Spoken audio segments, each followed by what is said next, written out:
नमस्कार, प्रणाम, सत श्री अकाल।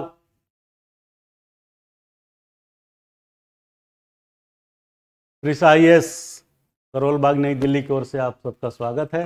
कैसे हैं आप लोग? उम्मीद है कि आप अच्छा कर रहे होंगे और अपनी परीक्षा की तैयारी में जोर शोर से जुटे होंगे। हमारी शुभकामनाएं, हमारी दुआएं कि आप अपनी मंजिल को जरूर पाएं। बस इतनी सी ख्वाहिश है। आज हम लोग अपने प्रिस IAS का जो एप्लीकेशन है, ऐप है, उस पर लाइव स्ट्रीमिंग पे हैं और इस सिलसिले में प्रिस IAS ऐप आप डाउनलोड करें और उस पर स्विच ओवर हो जाएं, क्योंकि आज से क्लासेस जो है इसी पे रहेगी, एप्लीकेशंस पे, और यूट्यूब पे हम ब्रीफ में रहेंगे। वहाँ आपको पूरी डिटेल नहीं मिल पाएगी। जो भी डिटेल है आपको इस ऐप पे मिलेगी। वहाँ पे हम सिर्फ शॉर्ट वीडियो या पार्शियल कोर्स मटेरियल जो है हम उपलब्ध कराएंगे। तो आगे बढ़ते हैं। द हिंदू न्यूज़पेपर का एनालिसिस हम लोग डेली करते हैं और इस न्यूज़पेपर को एनालिसिस करने के क्रम में ये सबसे बड़ी बात होती है कि उसको कैसे सॉर्टिंग करते हैं हम और कैसे उसमें रिलेवेंट चीज़ों को चूज करके आपके बीच ले आते हैं, और उसका सबसे बड़ा फायदा कि आपको कहाँ, कैसे और कब करना होगा, ये हम बताते हैं। क्योंकि न्यूज़ को पढ़ने से ज़्यादा ज़रूरी है कि उसका इस्तेमाल क्या करें। आपके पास मटेरियल तो आ गया, अब उस मटेरियल को कब कहाँ यूज करना है और एग्ज़ाम के हॉल में कैसे करना है, इसके लिए हम बताते हैं कि जो 2-3 पॉइंट पर डे का होता है वो आप लिखते जाइएगा, उससे ज़्यादा की ज़रूरत नहीं होती है। तो सब्जेक्ट वाइज आप एक चार्ट बना लें, एक पेज खोल लें कि पॉलिटी से रिलेटेड, इकोनॉमिक्स से रिलेटेड, और जो न्यूज़ जिस दिन हम जिस सब्जेक्ट से रिलेटेड बताते हैं उसका वो पॉइंट आप उसमें रख लें, और जब भी एग्ज़ाम 2-4 दिन पहले एक बार पलट लें ताकि रिफ्रेश हो जाए कि अच्छा इस सब्जेक्ट के इस कंटेंट पे क्या करंट अफेयर्स में न्यूज़ था। वो 2 लाइन का न्यूज़ रहेगा बस, बाकी ज़्यादा की ज़रूरत नहीं है उसमें। पूरी की पूरी किताब मत पढ़िएगा। तो सीधे सीधे आते हैं न्यूज़ पे, और ये 15 तारीख का न्यूज़ है। Freebie is not an issue, issue is how will you have it. Nirmala Sitharaman जो फाइनेंस मिनिस्टर हैं, उनके हवाले से न्यूज़ आया है, और ये बिल्कुल सही उन्होंने बोला है कि फ्रीबीज कोई इशू नहीं है, इशू है कि आप उसको कैसे यूज करते हैं, स्टेट कैसे यूज करती है। जनरली लोग चुनाव से पहले पॉलिटिकल पार्टियां जो है बहुत ज़्यादा बढ़ा चढ़ा करके अनाप शनाप वादा कर देती है कि हम ये करेंगे, वो करेंगे, फ्री राशन देंगे, इतना धन देंगे, ये स्कीम लाएंगे, उनको इतना ऋण देंगे, उसमें इतना सब्सिडी देंगे, ये फ्री बीज मुफ्त में देंगे, बिजली पानी, ये सब चीज़ें जो है भाषण में रहती है। और दिल्ली में तो कुछ सर्टेन लिमिट तक जो है बिजली और पानी का बिल माफ़ी है। तो ये फ्रीबीज जो है कैसे काम करता है ये जानिए, और इसका डिटेल जानने के लिए आप हमारे डिस्क्रिप्शन में दिए गए लिंक पे क्लिक करिए और सीधे ऐप पे चले जाइए, वहाँ डिटेल आपको मिल जाएगा। तो फ्रीबीज क्या है? फ्रीबीज के बारे में आपको मालूम होना चाहिए कि फ्रीबीज और सब्सिडी में फ़र्क है। तो पहले आप इस टर्म को समझ लीजिए, अदरवाइज आप समझ नहीं पाएंगे फ्रीबीज क्या है और सब्सिडी क्या है। तो सब्सिडी जो होता है, ये माननीय वित्त मंत्री हैं,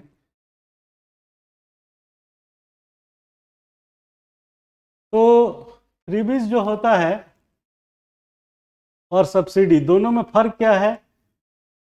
तो सब्सिडी जो होता है वो पार्शियली छूट देना, रिबेट देना।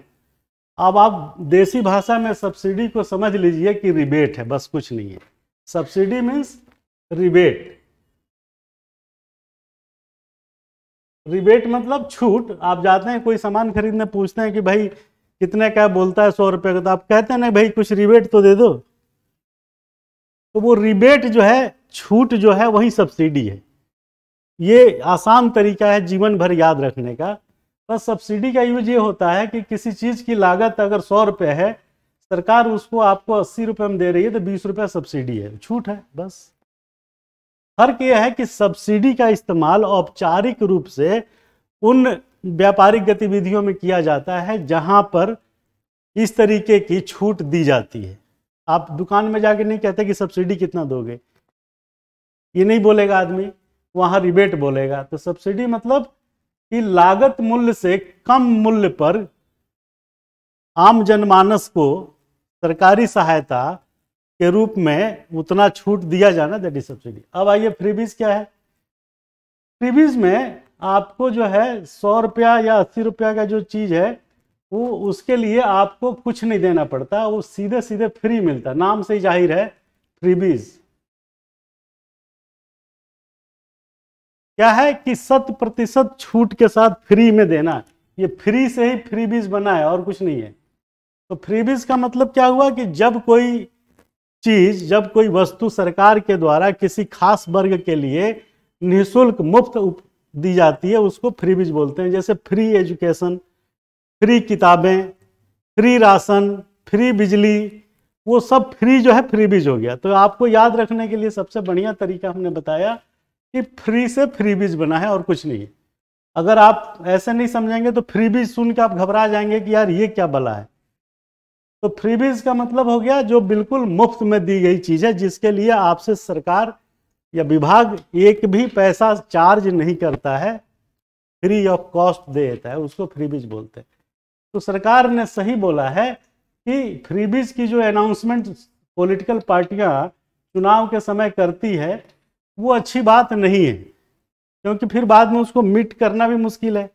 और फ्रीबीज जो है सबके लिए जनरलाइज भी नहीं है, क्योंकि हर आदमी को फ्री में हर चीज़ मिलने लगेगी तो देश के पास इतना पैसा भी तो होना चाहिए कि सबको कैटर कर सके। तो फ्रीबीज जो है सरकार उन जगहों पे देती है जहाँ पे एक व्यक्ति कोई भूख या उसकी जो बेसिक नीड है, पहली नीड क्या है, रोटी, खाना, भोजन, फूड, अन्न। तो बेसिक नीड जो है उसको मिले और उसकी नीड जो है पूर्ति हो, जिससे वो जिंदा रहे। तो बेसिक नीड में खास तौर से सबसे पहला आता है फूड, भोजन। तो सरकार ने अपने हवाले से इन्होंने बोला है कि responding to a question on freebies, Finance Minister Nirmala Sitharaman, who was participating in the 75th year celebration of Panchjan magazine, an RSS-linked magazine, said that freebies are something that everyone is talking about these days, and everyone traps other on the same subject. People try to trap each other by talking about freebies. They keep judging that item is a freebie and which is not. Issue is not that what is freebie. Issue is whether you will be able to give that freebies or not. आपने भाषण तो दे के चुनाव में से पहले आपने vote ले लिया, लेकिन क्या वो दे सकते हैं आप? क्योंकि उसमें पैसा खर्च होगा ना, बिना पैसे का तो कुछ खर्च, बिना पैसे की दिए जो है कुछ होगा नहीं। तो इसीलिए फ्रीबीज कितना और कहाँ कहाँ यूज होगा, वो सरकार जब आप सत्ता में आ जाती है तब उसको ये प्रॉब्लम झेलनी पड़ती है कि अब दे तो दे कैसे। तो फ्रीबीज के लिए सरकार के पास क्या नीति है, तो ये सब सारे न्यूज़ का जो जिस्ट है फ्रीबीज पे। तो पहली नीति सरकार की ये है कि जिनके पास बिल्कुल भी साधन विहीन है, वो कौन लोग हैं, जो 5 से 7 करोड़ हमने पहले भी बताया था, जो दोनों वक्त की रोटी नहीं मिल पाती, वो लोग हैं। इनको फ्रीबीज मिलना चाहिए। क्यों मिलना चाहिए? क्योंकि सीधे सीधे जो है किससे जुड़ा है, जीवन और मृत्यु से जुड़ा है। अब इस फ्रीबीज में आपको पता होना चाहिए अंत्योदय अन्न योजना है, जिसके तहत पर हेड 5 kg पर मंथ अन्न फ्री में दिया जाता है, और इसके साथ 35 किलो पर फैमिली दिया जाता है। तो ये कौन लोग हैं जो 5 से 7 करोड़ हैं, 5 से 7% हैं टोटल आबादी का, जो बिल्कुल ही इतना गरीब हैं कि वो बीपीएल में भी नीचे 2 कैटेगरी है ना, उसमें सबसे ज़्यादा चले जाते हैं। तो इनको फ्रीबीज मिलना चाहिए। जिनको भूख की जरूरत है मिटाने के लिए। लेकिन सरकार या कुछ स्टेट ऐसे भी हैं जो मुफ्त बिजली, मुफ्त पानी उन लोगों को भी दे रहे हैं जिनकी परचेजिंग कैपेसिटी अच्छी है। जैसे दिल्ली में इतनी बुरी नहीं है कि बिजली और पानी फ्री मिले। बिजली और पानी फ्री देना किसी भी सरकार या समाज के लिए युक्ति युक्त नहीं है, जबकि भोजन फ्री देना युक्ति युक्त है। ये क्वेश्चन मेंस में ऐसे बन सकता है कि फ्रीबीज का इस्तेमाल किन किन क्षेत्रकों में, किन किन सेगमेंट में दिया जाना उचित है।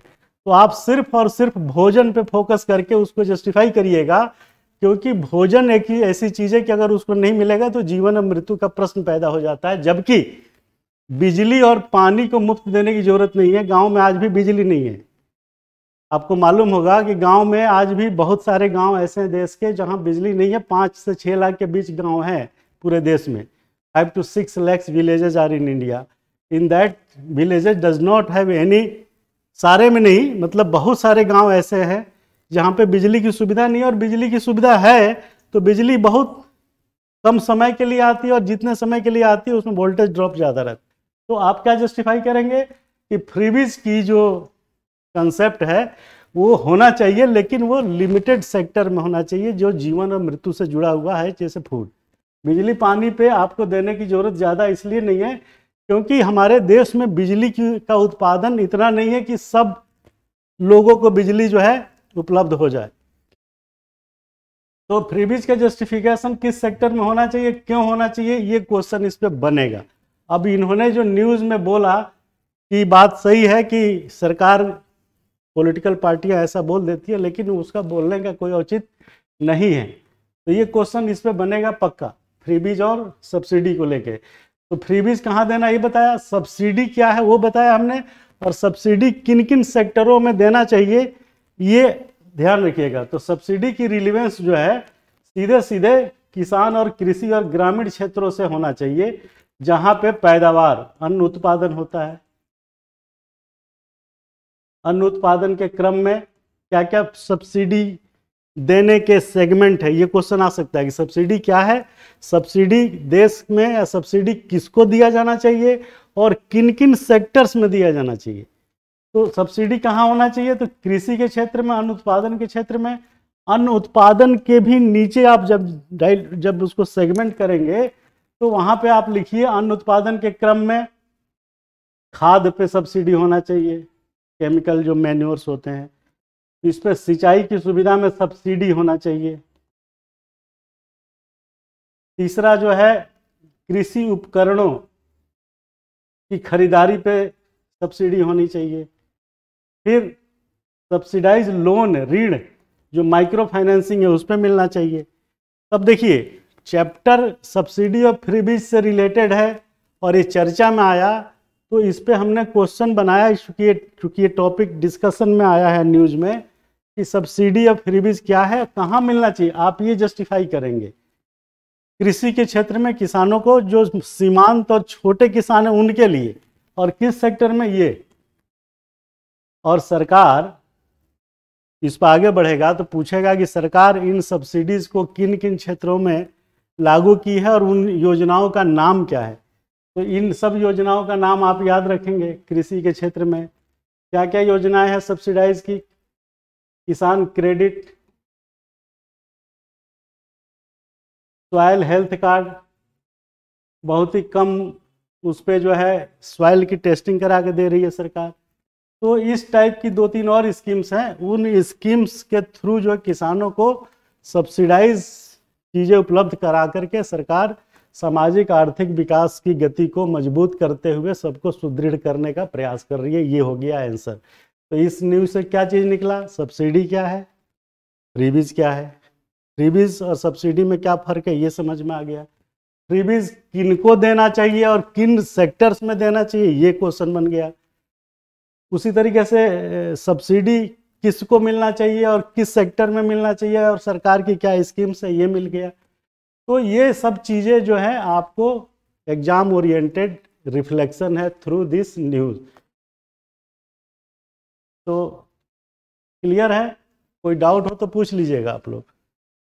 आगे चलते हैं दूसरे न्यूज पे।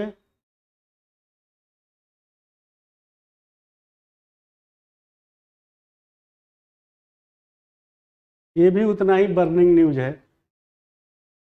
सुप्रीम कोर्ट ने अभी 2 दिन पहले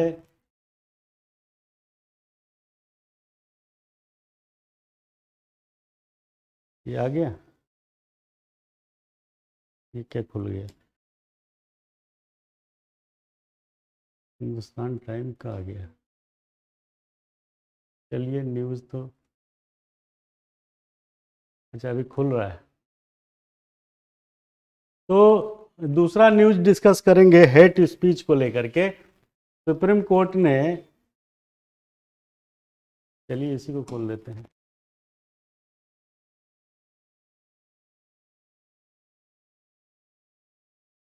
सुप्रीम कोर्ट ने ये हेट स्पीच को लेकर के अभी सुनवाई किया था।